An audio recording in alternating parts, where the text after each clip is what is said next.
glorifiquem a Deus com o corpo de vocês. E uma outra passagem que eu quero mencionar, 2 Coríntios capítulo 5, versículo 1.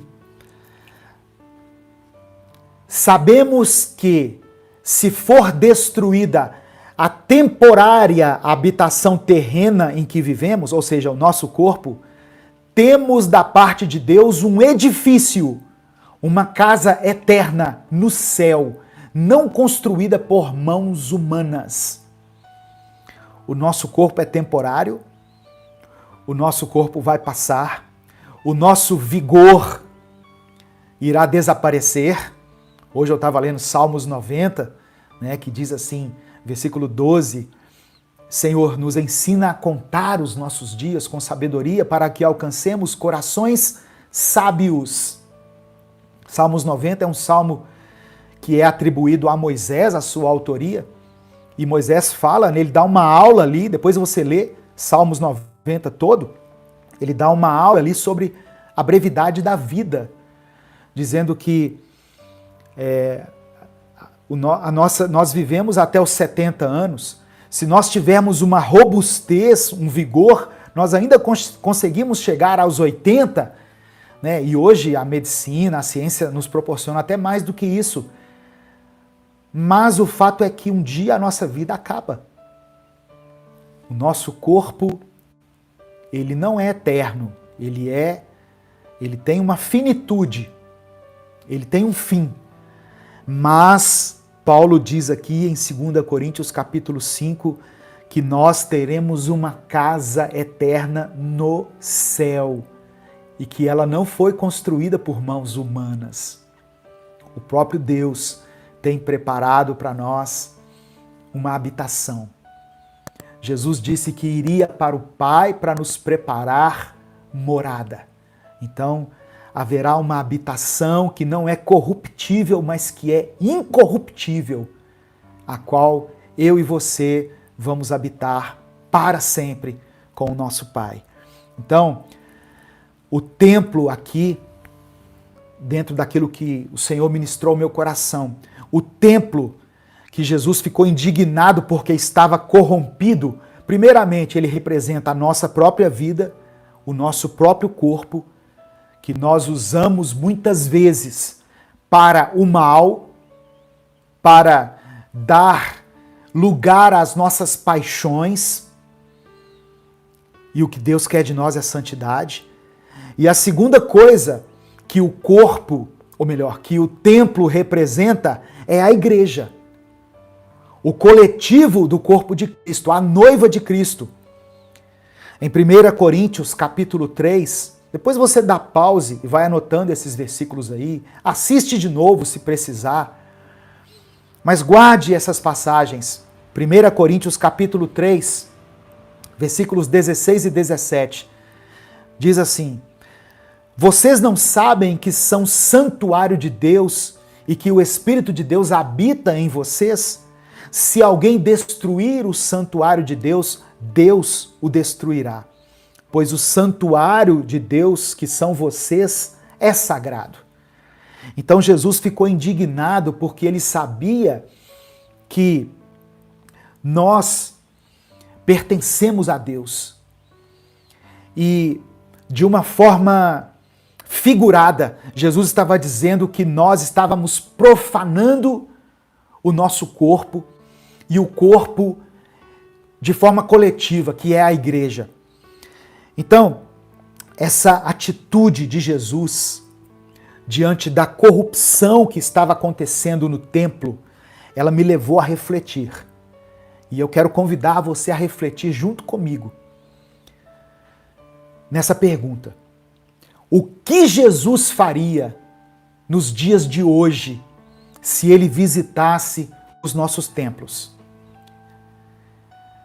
Será que ele acharia necessário purificar os nossos templos, como ele fez em Jerusalém? E aqui você pode pensar no templo das duas maneiras: o nosso corpo e os templos onde nós nos reunimos também. As instituições chamadas cristãs, evangélicas ou católicas, que nós criamos ao longo dos séculos e que hoje propagam a palavra de Deus.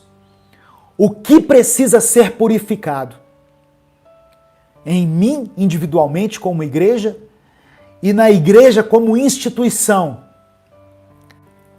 Você acha que Jesus gostaria de purificar também o templo hoje? Ou se você acha que Jesus hoje entraria numa igreja, num templo, ou ele olharia para a minha vida, para a sua vida e diria assim: não, está tudo certo, está tudo aprovado o que vocês estão fazendo, não tem nada que mudar. Qual é a sua opinião? Eu, particularmente, acho que Jesus jogaria fora muitas coisas da nossa vida e das instituições das quais nós fazemos parte. Muitas coisas que individualmente impedem a nossa obediência pessoal a Ele. Nós temos nos corrompido com erros doutrinários. A Bíblia não pode ser interpretada de acordo com a nossa conveniência. Eu preciso olhar para as Escrituras e pedir ao Espírito Santo discernimento para que eu consiga compreender a vontade de Deus, a verdadeira vontade de Deus para a minha vida. Nós precisamos de purificação. Precisamos nos purificar, porque somos pessoas corruptíveis. O templo do nosso corpo, ele precisa estar adequado para que Jesus entre e se agrade dele e permaneça nele. Precisamos deixar de lado toda a impureza e todo o acúmulo de maldade, como o Tiago falou no capítulo 1, no verso 21, aliás. Jesus, ele colocaria para fora todas as coisas que os homens atribuíram sem permissão à sua igreja. Muitas igrejas, irmãos, eu não quero falar especificamente de nenhuma aqui em particular, mas a maioria das igrejas ela nasce com uma missão, ela nasce de forma saudável, ela nasce em uma comunidade, abençoando aquela comunidade, mas depois, por causa do orgulho, por causa da vaidade de homens, ela se corrompe. As pessoas começam a colocar nela doutrinas, ensinamentos que não estão contidos na palavra. Por isso que a igreja precisa de purificação. E assim também, numa proporção menor, somos eu e você. Quando nós chegamos à igreja, quando nós temos o nosso encontro com Jesus, nós recebemos a palavra de bom grado e nós damos o nosso melhor, ficamos apaixonados pelo Evangelho e não medimos esforços para ir ao culto, para servir a Deus, honramos a Deus com as nossas finanças, né? Entendemos que a obra do Senhor precisa de contribuição, mas aos poucos nós vamos permitindo que as nossas ideias particulares, os nossos achismos comecem a nos afastar do corpo de Cristo, comecem a nos afastar da igreja. E antes, aqueles que eram apaixonados pela obra, que não mediam esforços, que abraçavam todas as propostas de uma maneira assim, muito apaixonada mesmo, né? Eu não achei a palavra aqui, que se mostravam dispostos a fazer aquilo que era proposto, começam a questionar tudo e aos poucos vão esfriando, o olhar passa a ser um olhar de crítica e não um olhar de admiração sobre os homens e mulheres de Deus. Então Jesus, ele viu uma necessidade, quando ele entrou no templo, ele viu que era necessário purificar o templo. Por isso Jesus expulsou aquelas pessoas dali, derrubou as mesas. Não era errado trocar dinheiro, Não era esse o pecado. Eu quero que você entenda isso. Não era isso, não era disso que Jesus estava falando. Todos nós hoje precisamos de dinheiro. Dinheiro para pagar uma conta, dinheiro para sobreviver. Esse microfone custa dinheiro, os celulares que eu estou transmitindo custam dinheiro. Se você se reúne numa igreja física, ela paga o aluguel, ou ela paga IPTU, ou ela paga a construção em si que foi edificada ali. Não era errado também vender animais, naquele momento ali, era o que eles usavam para fazer o sacrifício, mas o que era errado era que a função essencial do templo passou a ser isso. A função essencial, a prioridade daquele templo passou a ser o dinheiro. Não era mais a adoração a Deus. E hoje, infelizmente, eu percebo isso. Em muitas igrejas acontece tanta programação, tantos eventos, coisas boas até, só que a igreja perdeu o seu foco. O Tiago falou que a verdadeira religião é cuidar das viúvas e dos necessitados. Infelizmente, muitas igrejas hoje, elas têm como foco o dinheiro. É muito triste falar isso. Muito triste falar isso. Igrejas que transformaram a sua missão em uma meta financeira. Perdeu o foco. E a igreja, com isso, na sociedade, para muitas pessoas, e eu estou nas redes sociais, eu vejo muita inquietação e indignação, para muitas pessoas, a igreja não é mais reconhecida como um organismo espiritual. Muitas pessoas pensam assim.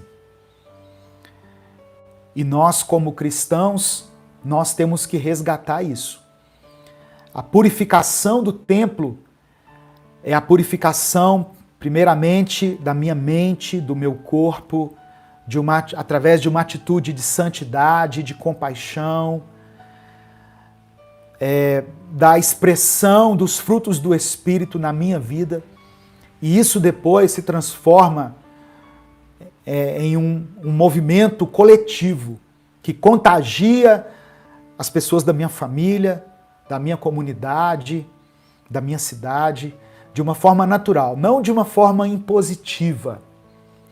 Eu fico vendo a igreja hoje, e eu sei que tem pessoas muito maduras me ouvindo, então entenda isso que eu vou falar. Nós, democraticamente, defendemos um Estado que é laico. Nós sempre fomos assim, não, o Estado tem que ser laico. Ou seja, o Estado não pode ter uma religião. E isso é o correto. Só que aí, quando um professor ou uma professora da rede pública abre as suas aulas com uma oração, nós ficamos maravilhados, é ou não é? Eu pensava dessa maneira, mas eu estou num processo de transformação, de crescimento, e eu espero que você também esteja. Ah, pastor, é errado orar? Não, não é errado orar. Mas a partir do momento em que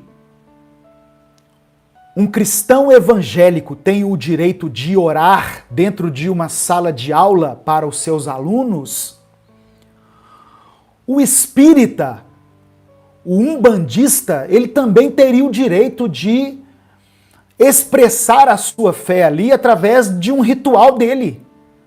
Porque o Estado precisa ser laico e nós temos liberdade religiosa. Então, do mesmo jeito que você não quer que o católico reze uma Ave Maria no início da aula lá para o seu filho, nós também não podemos nos conformar em abrir uma aula com uma oração. Então não faz nenhuma coisa nem outra. Eu espero que vocês entendam isso. No nome de Jesus, Eu sei que essa mensagem alcança muitas pessoas, mas se é um Estado laico, então eu não posso dar preferência para a igreja A ou a igreja B. Muitas vezes nós não fazemos evangelismo, nós fazemos proselitismo. Nós queremos impor a nossa religião goela abaixo das pessoas. Então, para muitas pessoas, a igreja perdeu esse reconhecimento de organismo espiritual que ela carrega por legitimidade dada por Jesus aos apóstolos e transmitida ao mundo inteiro através da pregação do Evangelho. Amém? Mas eu quero que você dê a sua opinião também. Mas você pode me refutar, mas argumente de uma forma coesa aí, de uma forma bem embasada, tá bom? Porque se nós, eu vou dizer novamente, se nós vivemos uma democracia e a Constituição diz que o Estado é laico, ou seja, o Estado não tem uma religião preferida, a nossa atitude tem que ser essa, de termos liberdade. E se eu quiser orar na hora do intervalo? Amém, vai para um cantinho lá, reúne quem você quiser e ora. Mas as figuras de autoridade, elas não podem impor a religião para as pessoas. E muitas vezes é isso que está acontecendo. Quando o Espírito Santo ministra ao nosso coração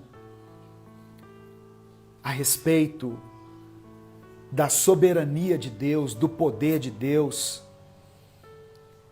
nós conseguimos ficar em paz.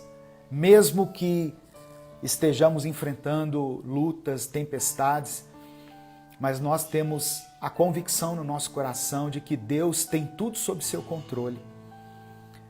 Então, lembre-se sempre de Deus, lembre-se do livramento de Deus e conte isso para os seus filhos, para os seus netos, para as pessoas que estão próximas a você. Porque a esperança que está no seu coração, ela sustenta o seu espírito, ela alimenta a sua fé e ela pode trazer paz e esperança e conforto também às pessoas que estão ao seu redor. Amém? A palavra de Deus tem esse poder de confortar, de consolar o coração daqueles que estão desesperados. Nós devemos nos lembrar dos livramentos passados para aumentar a nossa fé diante das lutas presentes. Nos lembrar dos livramentos passados aumenta a nossa fé diante das lutas presentes. Então, isso é para o nosso próprio benefício. Por isso que Deus nos manda recordar de tudo que Ele já fez, para que a nossa fé seja aumentada e o nosso espírito fortalecido. A única maneira de enfrentarmos um gigante é agirmos da mesma maneira que Davi agiu. Para enfrentar o gigante, Davi teve que se lembrar dos leões e dos ursos que ele enfrentou. Somente assim foi que Davi conseguiu enfrentar Golias. Ele se lembrou da fidelidade de Deus para com ele. Davi já havia experimentado a graça de Deus, a misericórdia de Deus, quando teve que lutar contra leões e ursos. Então, agora ele partia para cima do gigante com convicção e com confiança. Ele tinha consciência do perigo que o esperava, mas ele também conhecia o Deus a quem ele servia. Hoje, nós não temos gigantes físicos para enfrentar, mas cada um de nós tem o seu gigante particular, tem as suas pelejas diárias, mas cremos que o Senhor é poderoso para nos ajudar a vencer todos eles. Por exemplo, às vezes você já passou por uma enfermidade, não é? Mas Deus te deu graça e livramento, Deus te deu a cura. Talvez você já esteve próximo da morte, mas o Senhor te sustentou ali naquele momento, te protegeu, te guardou. Talvez houve um momento na sua vida que você pensou assim, nossa, agora eu estou quebrado, estou falido. Mas Deus sustentou a sua família, a sua casa e permitiu que você chegasse até aqui. Ele cuidou de você e Ele te guardou. Eu tenho certeza que muitas pessoas que estão assistindo aqui têm algum testemunho de bênção para contar. Então, se você quiser, em poucas palavras aí, escreva aqui alguma área da sua vida em que você achou que assim, que já estava destruída, mas que Deus trouxe o sustento, a cura, a restauração, a reconciliação. A porta de emprego se fechou, mas Deus abriu outras que você nem esperava. Escreva aqui nos comentários se você tem algo para testemunhar. Quando você testemunha, você está edificando outras pessoas. Amém? Pode colocar aí nos comentários. Eu não consigo ler tudo agora, mas eu leio depois que a transmissão está gravada, eu leio com muito carinho cada comentário, cada pedido de oração. Então, saiba que essa luta que você está enfrentando, outras pessoas já enfrentaram, outras pessoas que estão assistindo aqui, ó. O Wellington está dizendo aqui, ó, Jesus Cristo já me ajudou demais e eu nem sei como agradecer. Uma outra pessoa está dizendo aqui, a Elizabeth, minha filha foi curada de hepatite C. Uma pessoa dizendo aqui, meu casamento já tinha acabado, Deus restaurou. A cura do meu pai, eu sei que vão surgir aqui centenas de comentários de bênçãos que já foram recebidas. Né? Deus livrou meu filho de um tumor na cabeça, a irmã Lucinha está falando aqui.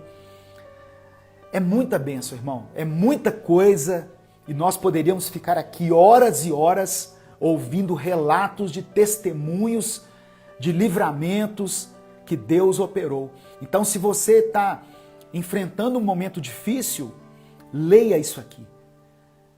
Ah, mas foi com outras pessoas. Você também certamente tem algo, tem uma bênção para contar, algo que Deus já fez na sua vida. Então, não importa qual seja o tamanho do seu gigante, da sua luta, Deus é poderoso para te dar a vitória, para te conceder a bênção que você está buscando. E ainda que Deus não haja de uma forma imediata, porque às vezes Deus pode nos deixar passar por um tempo de provação. Ele te sustenta, Ele é quem te dá força para que você consiga vencer os seus dias. Amém? Eu quero que você receba aí essa palavra em nome de Jesus. Você não pode enfrentar um gigante enquanto você não conseguir visualizar e compreender a majestade e a glória de Deus na sua vida. Então, quantas vezes for preciso, volte lá no início, volte lá no seu relacionamento com Deus e lembre-se de tudo que Ele já fez na sua vida. Amém? Louvado seja o nome do Senhor. Eu quero, nesse momento, orar por você, orar pela sua família, colocar todos os seus problemas aqui diante do Senhor e pedir a Deus que tenha misericórdia da minha vida, da sua vida. Nós servimos a um Deus compassivo e misericordioso. Embora nós sejamos pecadores, embora nós não mereçamos as bênçãos de Deus, por causa do sacrifício de Jesus, Deus olha hoje para nós, não com ira, não com vingança, mas os olhos do Senhor sobre nós são olhos de amor. São olhos de amor. Veja o quão grandioso é o seu Deus. Tire um pouco os olhos das circunstâncias, dos seus próprios recursos e coloque os seus olhos no Senhor. Ele é poderoso para te livrar. Ele é poderoso para te abençoar. Amém? Em nome de Jesus. Não importa qual o tamanho da tentação que você está enfrentando, o tamanho da armadilha que o inimigo armou na sua vida, não desista. Não desista. Se essa palavra chegou até você, é porque Deus tem um propósito na sua vida. Eu peço que você ore junto comigo agora. Nós vamos orar e vamos clamar ao nosso Deus. Amém? No nome de Jesus. Se você puder, onde você estiver, feche os seus olhos e curve a sua cabeça. Pai amado e querido, eu quero primeiramente pedir ao Senhor perdão pelos nossos pecados, reconhecer diante de Ti que nós não somos merecedores da Tua bondade, mas por causa do Teu Filho Jesus, nós recebemos pela fé o livre acesso a Ti e entramos na Tua presença, certos de que o Senhor tem um olhar de amor, de compaixão e de misericórdia sobre a nossa vida.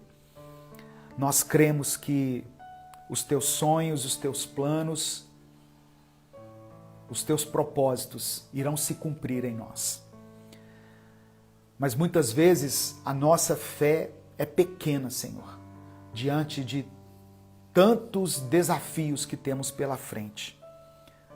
Mas hoje, ao examinar a Tua palavra, nós compreendemos que é importante alimentarmos a nossa fé com a lembrança dos Teus milagres e dos livramentos que o Senhor já nos concedeu. Por isso eu peço que o Senhor traga à nossa memória tudo aquilo que nós já recebemos de Ti.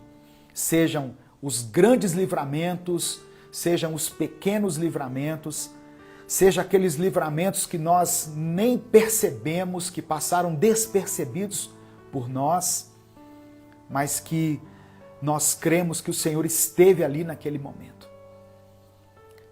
Então, da mesma maneira que o Senhor falou com Jó, naquele momento em que Jó estava desesperado, fale conosco também.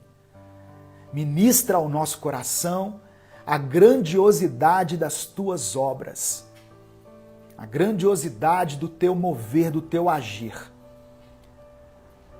Traga à nossa mente aquilo que nos dá esperança, que esse irmão, essa irmã que estão assistindo essa mensagem nesse momento, ou que irão assistir ainda posteriormente, sejam visitadas pelo Teu Espírito Santo.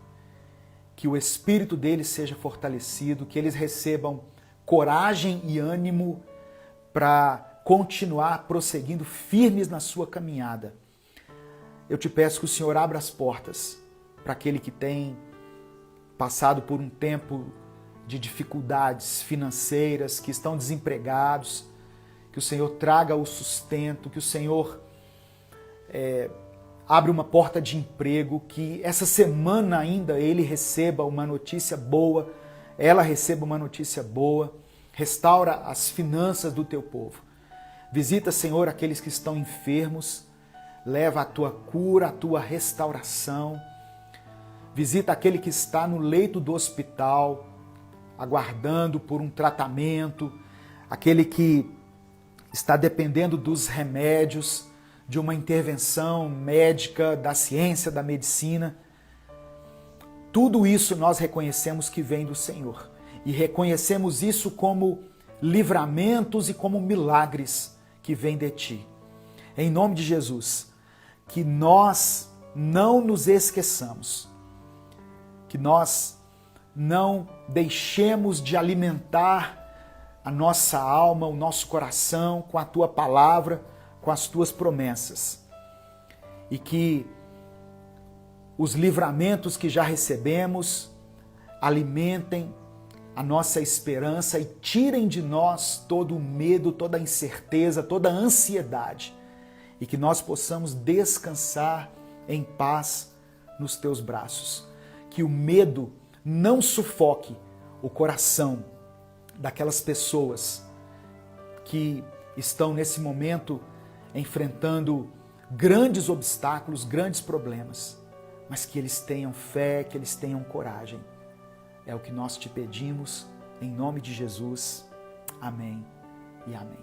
Não deixe de compartilhar essa mensagem, ela pode mudar a vida de alguém, ela pode trazer outra perspectiva para as pessoas que estão enfrentando dificuldades. Amém? O Senhor te abençoe e te guarde, o Senhor faça resplandecer o seu rosto sobre ti e tenha misericórdia de ti. O Senhor sobre ti estenda a tua face e te dê a paz. Um grande abraço a todos e até a nossa próxima transmissão, em nome de Jesus.